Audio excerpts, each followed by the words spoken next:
Hey, serious question. Does any of you use the Steam Game Queue thing? You know, that thing where you just get randomly shown games to you by some algorithm?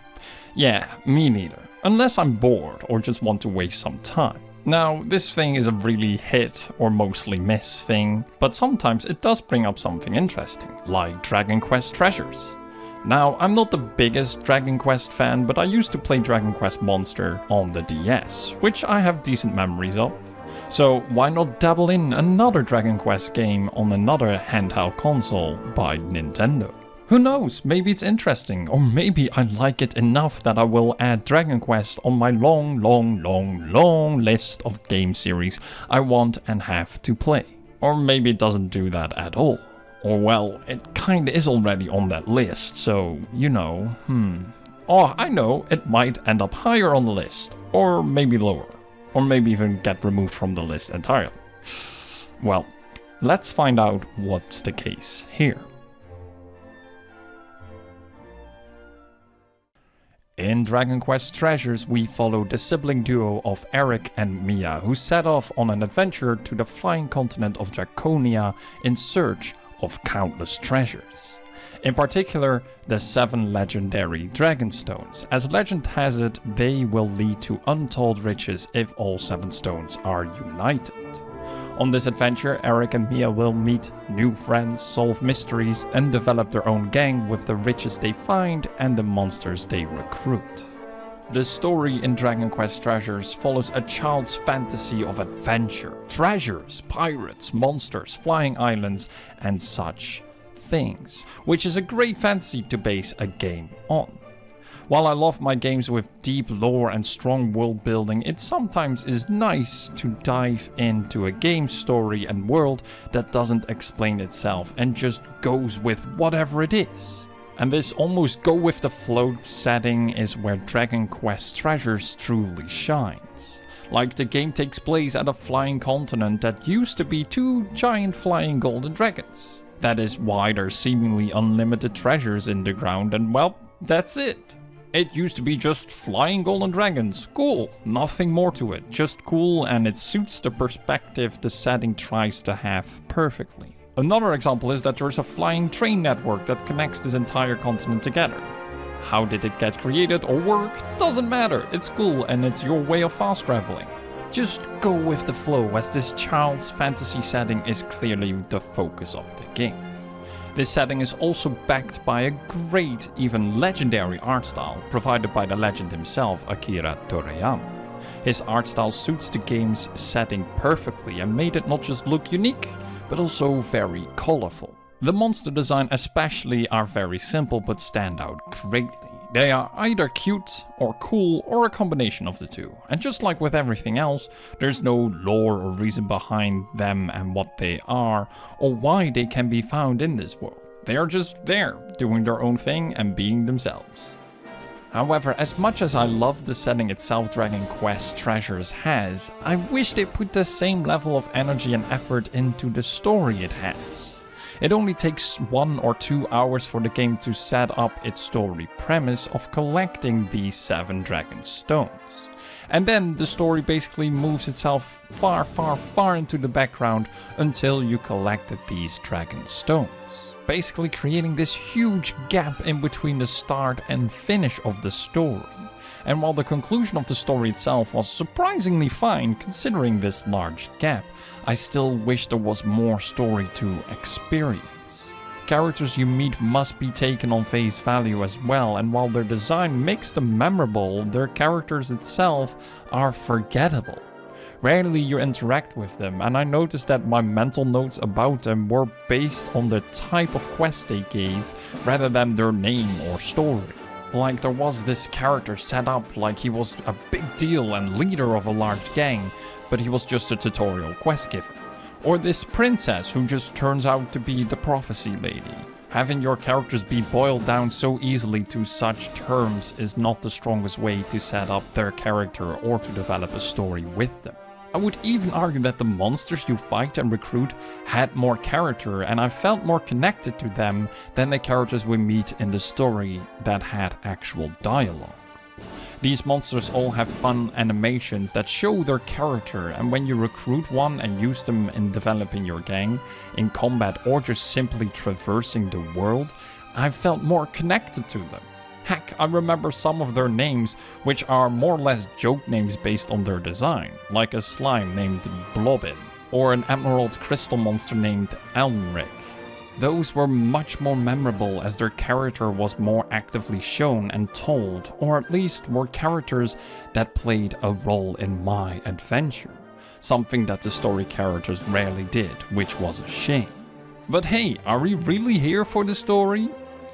I mean, yeah, I am, but I'm also here to get some treasures, building up my gang of monsters, and ultimately collect everything there can be found. And that is where the game offers and creates an interesting mix of gameplay elements. I would describe the gameplay as a mix of Pokemon Legends Arceus, Ni no Kuni 1 and some JRPG elements that are common to the Dragon Quest series itself. As stated before, Eric and Mia are on adventure to find all sorts of treasures and build up their gang. To do this, you have to play a game of warm, warmer, hot with monsters you recruit from the world. As you explore, your monsters will give you visual and audio cues if a treasure is nearby. Via activating your own sixth sense, you get an idea where the treasure is. Once you're close enough, you get a point of view from each of your monsters displaying where the treasure is precisely buried, and all you need to do is go to the location and dig it up. It's as simple as that, and oddly enough, a very fun minigame to play as you explore the world. What is even more fun and adds another character to the monsters is that each monster has their own gimmicky way of viewing the world, and therefore shows you differently the location these treasures are buried. A knight, for example, has obstructed view of his helmet, and that also obstructs the hint of the treasure you're going to get. A monster from the air sees the location from afar, and a slime who barely is taller than grass will see everything from ground level. I really love these small details, and again, it gives characters to these monsters. But it also added a layer of party management that should not be underestimated. Whenever you set out on an adventure from your base, you gotta create a party. You do this based on many factors, like the before mentioned point of view they offer with treasure hunting, but you also create a party based on their level, world abilities, the amount of treasure they can carry, and their attributes. Of course, the importance of each factor varies per situation. For me, the most important ones were world abilities and the attributes of the monsters themselves. The world abilities determine how you can travel through the world and places you can reach. To reach higher places, you need a monster that can give you a boosted jump, while for moving faster over larger maps, you need a monster that you could ride. The way you traverse the world reminded me a lot of Pokemon Legends Arceus, but here it was given a lot more love and thought, in my opinion. Not only does it weigh on your party choices, as you can never have a full party with all the abilities, but each monster has their own animations and again characters given through these abilities. You sit on the back of a cat, obviously, but you ride a knight on its shoulder, which is just freaking cool, and the same effect counts for other monsters and their abilities. And then there are these attributes each monster has. These are randomly decided, and the higher the rarity of a monster is, the better the attributes are, or even a chance of having two at the same time. These attributes has the most effect on the gold ratio in each region. The gold ratio is basically the weather forecast for finding treasure. Each region gets assigned random attributes after each adventure you went on, and the better your monsters in your party match these given attributes, the faster you find treasure. And when you hit 100% on your gold ratio, you literally find treasure every single step you take. What I in particularly loved about the gold ratio is that if you want to adventure in certain regions, be that for quests, crafting items, or just farming monsters, you have to change your parting accordingly to find proper treasures and make your adventure worthwhile in the long run. Meaning it's encouraged to keep all your monsters strong and well maintained, rather than making your strongest party and forget about everything else. This advantage disappears later down the line slightly, but in early and mid game it's very rewarding to try and match the gold ratio attributes as much as possible. Now when it comes to fighting, it doesn't require as much thought though, and on its own it's not the best either. Your monsters do most of the heavy lifting while you play a support role with a catapult. Shooting from afar, you can inflict damage and debuffs to the enemies or heal and buff your own monsters. But just to be fair, it's overall not the most interesting combat system. It does the job well enough and fighting alongside your monsters can be fun, but the difference you make during a combat encounter is rather small compared to your monsters, making it feel like I was just waiting for my monsters to finish the battle so I could get back to searching for treasures. Maybe the combat is unfinished, or at least that's the vibe that I was getting off it, because there are many elements that feel very tacked on or not completely thought out. For example, melee is included in the game, but it's very awful to use. Even at high levels, you basically are still poking the enemy with what seems to be a toothpick, and controlling your monsters is kept at a bare minimum of just saying go or stop. Monsters also keep getting stuck constantly behind landscape pieces or fail to follow you properly up a hill or something like that, making combat sometimes rough as suddenly only one of the 3 monsters is in active combat while the others are stuck behind a ledge. Same goes for the stealth and pinching mechanic. Yes, you can backstab an enemy if you manage to sneak up upon them, but it rarely happens and the bonus is not that high. It's still fun to try once in a while, and especially pinching is a game changer when it comes to grinding for certain items. To me, the combat only existed to distract my mind from the finding treasure mechanic so that the game would not feel mundane and one tone. And to recruit new monsters, which was actually a lot of fun to do. The collection is a bit minimal if compared to Pokemon or something, but then again, there's enough to hunt down and collect. And speaking of collecting itself, collecting treasures is just a lot of fun, and it was a very clever way of adding tons of references of the Dragon Quest series. Once you collect a treasure chest, you need to bring it back to the base. Only then you will truly know what it is and what it's worth.